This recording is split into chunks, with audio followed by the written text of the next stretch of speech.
À Fessenheim, parce que c'est là que se trouve votre propre magasin U. Dominique Schelcher, bonjour. Bonjour Apolline de Malherbe. Vous êtes le PDG de Tout Système U et aujourd'hui vous êtes justement auprès des vôtres puisque vous êtes, tout en étant le patron de Système U, le patron d'un des magasins, d'un des plus grands justement, celui de Fessenheim. Dominique Schelcher, vous le savez, cette semaine spéciale pouvoir d'achat sur RMC. Lundi, je recevais Bruno Le Maire qui me disait non, il n'y aura pas de mars rouge du côté de l'inflation. Hier, je recevais un spécialiste des questions d'économie et de pouvoir d'achat, Olivier Dauvert, qui lui disait si, il y aura un mars rouge, c'est-à-dire il y aura une sorte de mur de l'inflation en mars. Vous êtes plutôt Bruno Le Maire ou plutôt Olivier Dauvert ? Eh ben, écoutez, je suis entre les deux. Cette expression de mars rouge est l'expression d'un journaliste et je ne la prends pas à mon compte. En fait, la réalité, c'est que, et c'est ce que je dis depuis plusieurs mois, c'est que la hausse des prix dans l'alimentaire va se poursuivre malheureusement pendant tout le premier semestre. Ce n'est pas le mois de mars plus qu'un autre qui va être visé. Et en fait, c'est chaque année ce qui arrive. Pourquoi ? Parce que nous négocions actuellement avec les industriels et nous répercutons à partir de mars un certain nombre de hausses de prix qui sont le résultat de ces discussions. Mais ça va durer un certain temps et encore une fois, malheureusement. Ces discussions, elles sont en ce moment même dans la toute dernière ligne droite, puisque je rappelle que ces discussions commerciales entre vous et les grands industriels, elles se terminent le 28 février à minuit. Ces négociations, justement, est-ce que vous estimez que vous aurez quand même obtenu une baisse par rapport à ce que les grandes marques vous demandaient ? C'est vraiment les grandes marques qui sont en cause dans cette histoire, non ?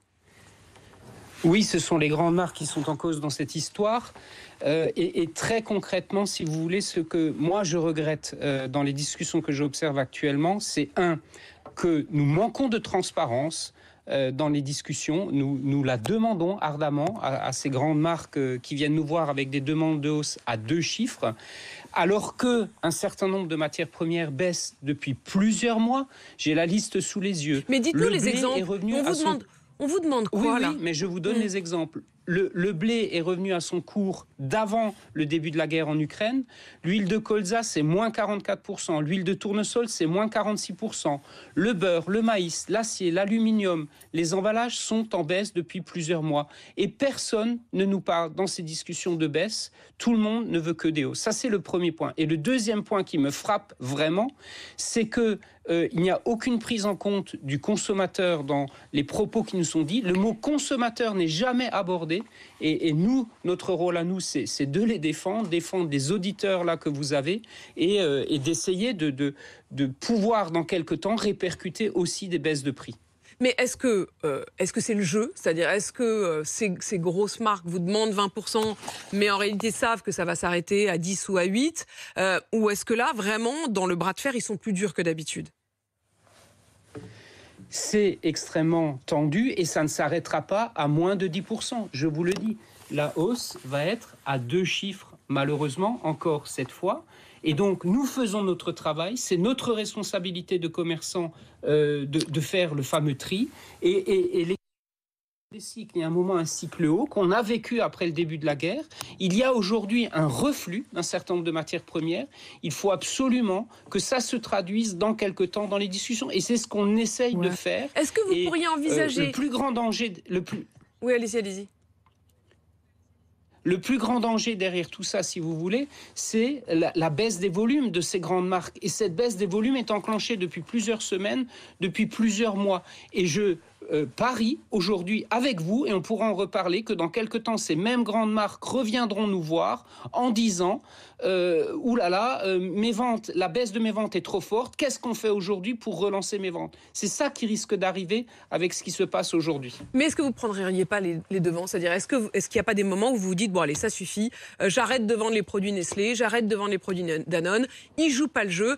Et au fond, est-ce que les consommateurs ne seraient pas prêts, quand on voit la situation aujourd'hui, à vous suivre ? Est-ce qu'ils ne pourraient pas comprendre ça aujourd'hui ? Mais en réalité, les consommateurs font déjà ce choix-là. Les ventes sont en baisse d'un certain nombre de grandes marques. On le mesure à la semaine chez Système U. Et par contre, les marques de distributeurs, la nôtre en l'occurrence la marque U, est en très très forte évolution parce que c'est un rapport qualité-prix qui leur correspond mieux aujourd'hui aux consommateurs. Bruno Le Maire a eu l'air d'enterrer le panier anti-inflation qui pourtant émanait de Bercy, enfin plutôt du côté d'Olivia Grégoire. Est-ce que vous avez constaté vous aussi qu'ils arrêtaient de vous faire ce gadget et que vous pourriez faire les choses à votre manière? On en est où de cette histoire? Non, les discussions se poursuivent. J'étais moi-même à un rendez-vous chez Bruno Le Maire après votre propre interview de lundi matin avec mes confrères. La discussion se poursuit, mais je vous le dis, Système U a déjà mis en place le panier parce que nous, l'urgence pouvoir d'achat des clients, elle est là. Je suis, vous l'avez dit, dans mon magasin, je suis avec mes clients. Ils ont besoin d'aide et donc chez Système U, on a mis en place un panier de 150 produits à prix coûtant. Prix coûtant, ça veut dire quoi? Ça veut dire qu'on ne prend totalement sur nos marges, on ne prend plus de marge sur ces produits et ils ont un grand succès depuis le 1er février qu'on a lancé l'opération et c'est absolument nécessaire pour accompagner les Français en ce moment. Est-ce que vous allez élargir à d'autres produits? Est-ce que vous pouvez vous engager ce matin, au-delà des produits que vous avez choisis pour constituer le panier Super U, à élargir peut-être en fonction des semaines à d'autres produits? Alors, on va, évidemment, c'est une liste qui va vivre en fonction des besoins et des attentes des clients. Par exemple, on y rajoute chaque semaine des fruits et légumes, là encore à prix coûtant. Donc, encore une fois, on ne prend pas de marge, mais on va continuer à s'adapter en écoutant nos clients, leurs attentes, leurs besoins qui évoluent avec le temps depuis le début de cette crise. Vous savez, les Français s'adaptent très fortement et nous, notre travail, c'est de s'adapter, de nous adapter avec eux.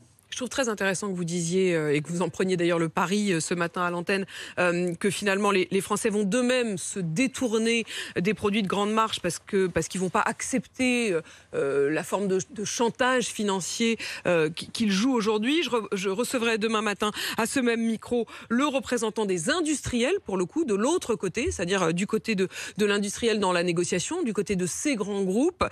Qu'est-ce que vous leur diriez, pour le coup, publiquement, parce qu'on sait que tout ça se passe de manière pas forcément très transparente. Qu'est-ce que vous exigeriez d'eux si vous étiez à ma place demain matin?